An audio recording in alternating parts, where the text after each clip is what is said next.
slowly leave the pack behind. Economics is called the dismal science. Why? Because it doesn't lead to happy endings. Regular science is all about inventing things, understanding the way the world works so we can make better stuff, better microwaves, better CGI tech, better video games, faster transportation. But economics, the main point of economics is that everything costs something. Even things like opportunity costs are a pain. If you're in a restaurant, everything looks good, so you can't decide. It's hard to decide because once you choose one thing, you can't have everything else. But even deeper, once you choose, it takes away the pre-choice pleasure. Being about to eat is a good feeling. Being about to eat and having all kinds of delicious options is fantastic. But once you choose, it's the beginning of the end. The food comes and it smells fantastic. But once you take the first bite, another horrific law of economics kicks in. The law of diminishing returns. Every subsequent bite is less pleasurable than the previous bite. After each bite, you are less hungry. And that I'm about to eat feeling becomes less compelling.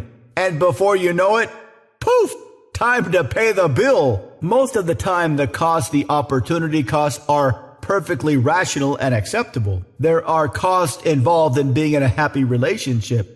But for most people, the benefits outweigh the cost, so it's okay. But in other situations, we silly humans very much like to pretend there are no costs. One thing we love is step-by-step instructions. It's terrifying to think for yourself, take action, and accept complete responsibility. I don't mean this in a bad way.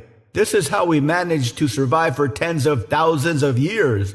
We are pack animals. We very much follow the crowd. If we didn't follow the crowd way back when, we'd have gone extinct. So today, in the short term, it seems like a good idea, a good thing to do, a comfortable thing to do, to let others tell you what you should do, the kinds of things you should go after, the things you should do to get the kinds of things you should want. But there is a critical difference between today and way back when. Back then, there was only one thing, food. Today, there are a cajillion more things you could go after. But you have to choose them for yourself. You have to go after them in your own way and at your own pace. Nobody will tell you how specifically to do this.